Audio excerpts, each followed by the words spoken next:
I came back out to the woods this morning after not being here for a couple of weeks because you've had quite a heat wave here in the UK. And I found myself longing to be back here for the peace, to get away from the bustle, the rat race.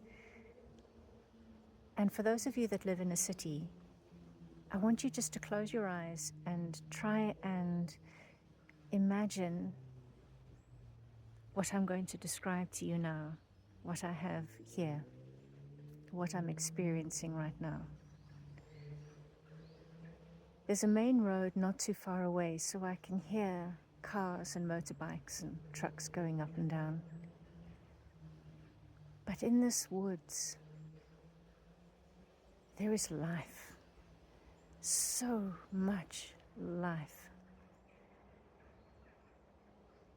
The woods where I'm sitting at the moment is made mostly up of pine, conifers, and with the wind blowing in the tops of the conifers, it sounds like an African thunderstorm. The rain, that heavy rain that comes down after a hot day. I can hear long-tailed tits calling to each other in the tops of the trees as they're looking for the insects, calling to each other so they don't get lost, they can keep up with the rest of the flock. I can hear multitudes of different types of flies and insects buzzing around. There's crows that are fledging and trying out their new voices that are changing from squeaks and chirps into a call. There's wrens bustling about in the scrub underneath the trees. There's blackbirds getting on with flipping over leaves looking for bugs.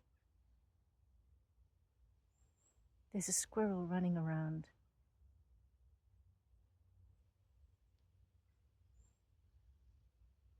There's deer barking in the distance that have been startled, probably by somebody walking their dog. I can feel the wind gently brushing my face. It's early morning, so the sun has only been up for about an hour, hour and a half, and it's not too bright, but it's coming through the trees. It's filtering through the leaves and the multitudes of different colors that comes through the leaves, the different greens, the browns. Honeysuckles climbing up the trees and their gentle fragrance.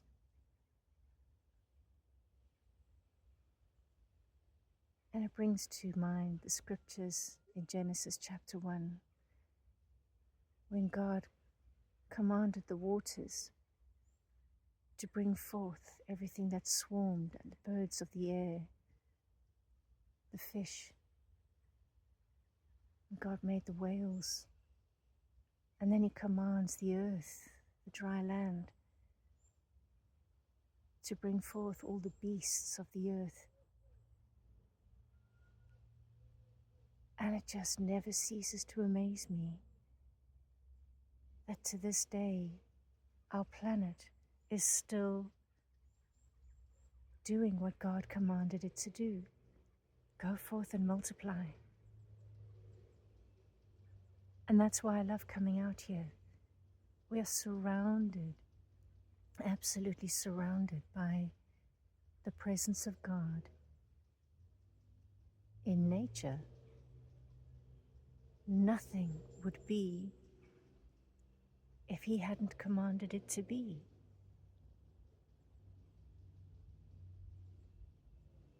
When was the last time we thanked God for eyes that see, ears that hear, our sense of touch? For those of us that are able, for those of us that can walk, when did we last thank God for the use of our legs, our hands, our arms, that we can communicate with one another? not just by using our fingers on a phone, but by actually sitting and talking. To thank God for our tongues, our noses that can smell, our bodies that were created fearfully and wonderfully. There is so much to thank God for. So much to thank God for. And I want to encourage you today. Try to get out into nature. If you can't and you're stuck in the middle of a city, get yourself a pot plant. Stick it on a windowsill and focus on that pot plant. It doesn't have to have flowers. Just look at the leaves. Look at the colors of the leaves. Feel the texture of the leaves. Marvel at its creation, that every cell in that plant knows exactly what it's supposed to do, what color it's supposed to be, what part of the plant it's supposed to be. If you can get out into the park, or if you've got a local woods or a forest, try get out into it. Maybe with somebody that you love, and just sit and be still and know that He is God.